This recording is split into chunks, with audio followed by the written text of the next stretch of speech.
Hello साथियों, आज हम आपको बताएंगे डिजिटल हाउस अरेस्ट के बारे में। डिजिटल हाउस अरेस्ट एक हिसाब से साइबर अपराध है। जिन साथियों ने अभी तक हमारे चैनल को सब्सक्राइब नहीं किया है, हमारे चैनल को जरूर सब्सक्राइब कर लें और वीडियो को लास्ट तक जरूर देखें। साथियों, डिजिटल हाउस अरेस्ट में होता है क्या? हाउस अरेस्ट समझ लीजिए। हाउस अरेस्ट का मतलब होता है घर से बाहर किसी से संपर्क ना करना, घर में ही एक हिसाब से कैद कर देना। तो ये किसके माध्यम से? डिजिटलीकरण के माध्यम से, यानी कि डिजिटलीकरण मोबाइल वीडियो कॉल के माध्यम से, ऑडियो कॉल के माध्यम से इस प्रकार से डिजिटल अरेस्ट कर दिया जाता है कि आप बाहर किसी से संपर्क नहीं कर पाएंगे। वो कैसे होता है? वो होता है डरा धमकाकर इस तरीके से सामने वाला साइबर अपराधी आपको अपने कब्जे में ले लेता है कि आप उसके इशारों में नाचने लगते हैं। जैसा आप कहेंगे वैसा करेगा। बहुत से केसों में आता है कि कई बार तो न्यूड वीडियो तक बना लिए गए हैं साइबर अपराधियों के द्वारा, फिर ब्लैकमेल करके सारे के सारे अकाउंट्स डिटेल उनकी लेकर के पूरा का पूरा अकाउंट सेकंडों में खाली कर दिया जाता है। तो इस प्रकार के साइबर अपराधी पहले आपको कॉल करेंगे और कॉल पर बोलेंगे कि आपका पार्सल यहां से आया हुआ था, आपने इस देश से दूसरे देश के लिए पार्सल भेजा था, उस पार्सल में कुछ गड़बड़ी है। सामने वाला लाख बोलेगा कि नहीं नहीं, हमने कोई पार्सल नहीं भेजा है, हमारा कुछ नहीं, फिर भी वो इस तरीके से टैकल करेंगे उसको कि वो उनकी बातों में फंस जाएगा। बोलेंगे नहीं नहीं, आपका नाम है और हम आपकी बात करवा रहे हैं पुलिस स्टेशन में। और फिर वो सामने वाले को क्या करेंगे? कॉल पर ले लेंगे। एक फर्जी पुलिस स्टेशन बना लेते हैं लोग साइबर अपराधी, दिखाने के लिए जिनको कॉल कर रहे हैं, जिनको वो फंसा रहे हैं, उनको दिखाने के लिए एक फर्जी पुलिस स्टेशन बना लेते हैं। एक व्यक्ति को पुलिस की ड्रेस में, इंस्पेक्टर की ड्रेस में वर्दी स्टार लगा के बिठा देते हैं और वो उनको दिखाते हैं कि देखिए ये सचमुच में पुलिस स्टेशन है। तो ऐसे ही कुछ मामले आए हैं जिन पर कार्रवाइयां की गई हैं, मुलजिम पकड़े भी गए हैं, कार्रवाइयां भी हुई हैं और रिकवरी भी हुई है। बहुत से ऐसे केस हैं। हमारी पुलिस भी आगे बढ़ चुकी है, डिजिटलाइकरण हो चुका है, नई नई तकनीक आ चुकी हैं और ऐसे साइबर अपराधियों का पता लगा करके उनकी धरपकड़ भी पुलिस ने की है। बहुत सारे ऐसे केस भी आए हैं जिनका पर्दाफाश पुलिस ने किया हुआ है। तो साथियों, होता क्या है, जैसे ही कॉल आएगा आपको, आपसे पार्सल के बारे में पूछते पूछते आपको इस हद तक अपनी बातों में फंसा लेंगे और आपसे बोलेंगे कि आप टेलीग्राम ऐप खोलिए। अगर आप टेलीग्राम ऐप है आपके पास तो उसमें से आपको बात करने को बताएंगे। बोले हम आपको बता रहे हैं, वीडियो कॉल करके देख लीजिए, टेलीग्राम ऐप में आपके खिलाफ ऐसा ऐसा हुआ है। आपसे टेलीग्राम ऐप डाउनलोड करवा लेंगे और जैसे ही टेलीग्राम ऐप से डाउनलोड होने के बाद वीडियो कॉल आएगा तो पुलिस ड्रेस में बैठा एक व्यक्ति, यानी पूरा का पूरा सेटअप रहेगा पुलिस स्टेशन का। जैसा पुलिस स्टेशन का सेटअप रहता है वैसे ही सेटअप आपको मिलेगा देखने को। और पुलिस स्टेशन जैसे फ्लैग लगे होंगे, पूरा का पूरा जो एक थाना प्रभारी जैसा बैठता है उस तरीके से पूरा बना होगा और उनके वरिष्ठ अधिकारी भी दिखाए जाएंगे। उसके बाद यही आपको एक एफआईआर दिखाएंगे जिसमें आपका नाम होगा। देखिए एफआईआर है, आपका नाम है इसमें, और आपका ये ह्यूमन ट्रैफिकिंग केस या मनी लॉन्ड्रिंग केस या इस प्रकार के जो पहले फ्रॉड हो चुके हैं उनसे आपका ताल्लुकात है, उसमें आप संदिग्ध है, वांटेड है। किसी भी केस में नाम होना बता देंगे आपका कि इस नाम में, इस केस में आपका नाम है, और फिर उसके बाद सीबीआई अधिकारी से बात करवाने लगेंगे। बोले अभी हम सीबीआई अधिकारी को ले रहे हैं लाइन पे, उनसे सीबीआई अधिकारी से बात भी करवा देंगे लाइन पर लेकर के।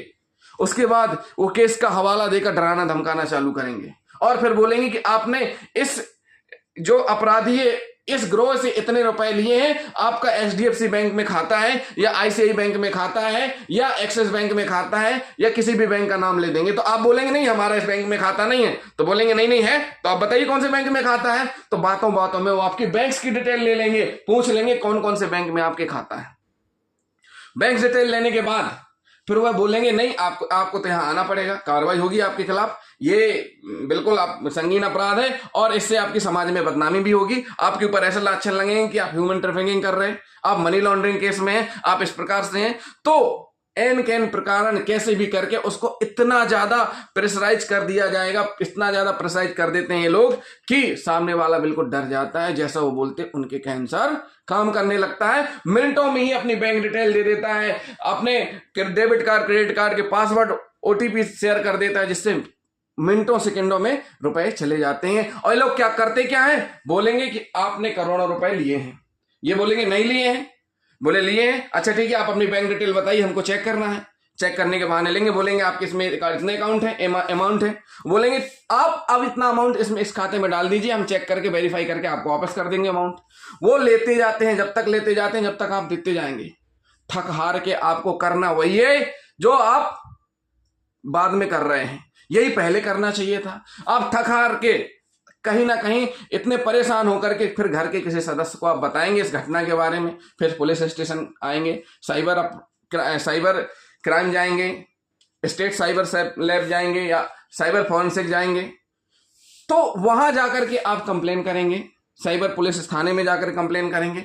तो इससे पहले करिए ना, जागरूक रहिए। अगर किसी भी प्रकार के इस प्रकार के कॉल आते हैं तो ये फ्रॉड होते हैं।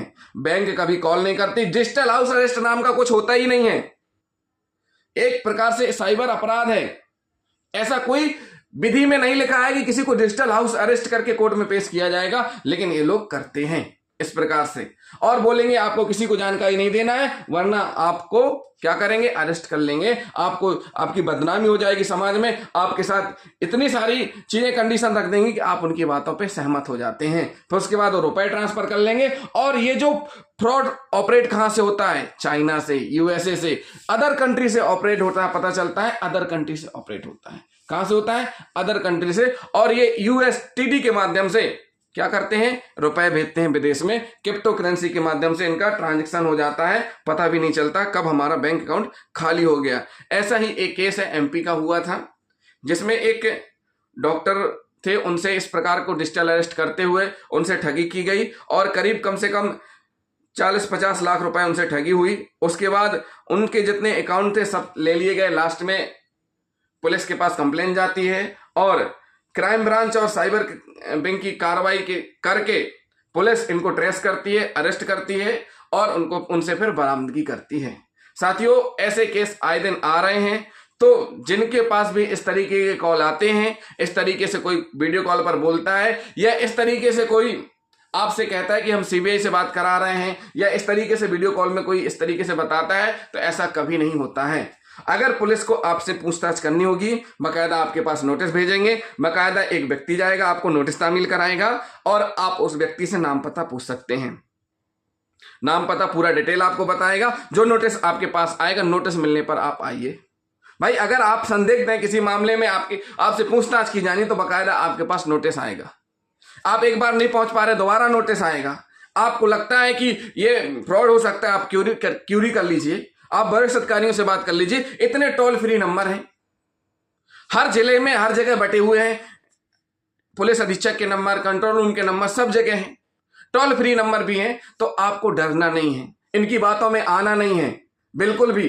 किसी भी तरीके से ये फंसाने की कोशिश करते हैं। और कभी कभी तो होता क्या है, ये लोग तो सामने वाली लड़की रहती है, वीडियो कॉल पे रहती है और वो सामने पर्सन रहता है, कोई अच्छा प्रतिष्ठित व्यक्ति रहता है और सामने लड़की इस तरीके से बात करती है कि वो उसकी बातों में आ जाता है और फिर वो अश्लील वीडियो बना लेते हैं। फिर उसके बाद ब्लैकमेलिंग चालू हो जाती है।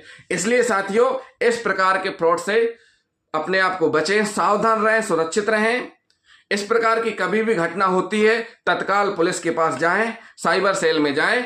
हमारे पुलिस और साइबर सेल मिलकर के बहुत अच्छा काम कर रही हैं। बहुत सारे केस ट्रेस हुए हैं और साथ ही साथ जिनके मोबाइल भी गुमे हैं, पुलिस के द्वारा उन मोबाइलों को ट्रेस करके भी वापस किए गए हैं। ऐसे बहुत से आपको उदाहरण देखने को मिले होंगे। आए दिन न्यूज में आता रहता है कि इतने मोबाइल इस पुलिस अधीक्षक महोदय के द्वारा डिस्ट्रीब्यूट किए गए, आम जनता को लौटाए गए। तो जब तक आप अपनी परेशानी बताएंगे नहीं, जब तक उस परेशानी का निदान होगा नहीं। इसलिए घबराना बिल्कुल भी नहीं है। किसी भी प्रकार की परेशानी आ जाती है, उसको तत्काल बताना है। ऐसा नहीं कि उस परेशानी में आपको घसीटते जाना है। गलती हो गई है, एक बार अगर आपने गलती से ओटीपी शेयर कर दिया है तो दोबारा उनके जाल में नहीं फंसना है, तत्काल आपको पुलिस के पास आना है। कभी भी लालच में नहीं आना है। लॉटरी का लालच दिखा करके मैसेज करेंगे या बताएंगे कि हमने आपके अकाउंट में रुपए डाल दिए हैं, आपको टेक्स्ट मैसेज आएगा कि आपके अकाउंट में इतने रुपए डिपॉजिट हो गए हैं। आप बैलेंस चेक करेंगे तो डिपॉजिट नहीं होगा, केवल मैसेज रहेगा। सामने वाला कॉल करके बोलेगा कि हमने इतने रुपए भेज दिए, हमारे रुपए वापस करो। अब आप बोलोगे नहीं, हमने तो लिया, हमारे पास तो आई नहीं है। वो जबरदस्ती बोले हम जा रहे, कंप्लेन कर देंगे। इस प्रकार से डराएं धमकाएंगे कि हम जा रहे पुलिस में, आपकी कंप्लेन कर देंगे और किसी पुलिस अधिकारी, फर्जी पुलिस अधिकारी से बात भी करवाने लगेंगे। तो ऐसे लोगों से सावधान रहिए। इसके लिए जरूरी है कि इन सब के बारे में जानना, इसके लिए जरूरी है जानकार रहना, इसके लिए जरूरी है कि सबकी मदद लेना। जो फ्री टोल नंबर दिए गए हैं शासन के द्वारा, उनका उपयोग करना, क्या करना, उनका उपयोग करना, पुलिस को सूचित करना। जब भी किसी प्रकार की कोई बात आती है तत्काल पुलिस को सूचित करें। और ऐसा नहीं है दबा के नहीं रखना है, डरना नहीं है। अगर आप डर गए तो समझ लीजिए कि आप फंस गए। वो तो यही चाह रहे हैं। तो साथियों, ये डिजिटल हाउस अरेस्ट नाम का कुछ नहीं होता है। ये केवल फ्रॉड है जो आपको लूटने के लिए ये लोग ऑपरेट करते हैं। एक फ्रॉड सिस्टम, उसके जरिए आपको लूटते हैं। डिजिटल हाउस अरेस्ट कुछ नहीं होता है, साइबर अपराध है। इसलिए साथियों सुरक्षित रहिए, सावधान रहिए।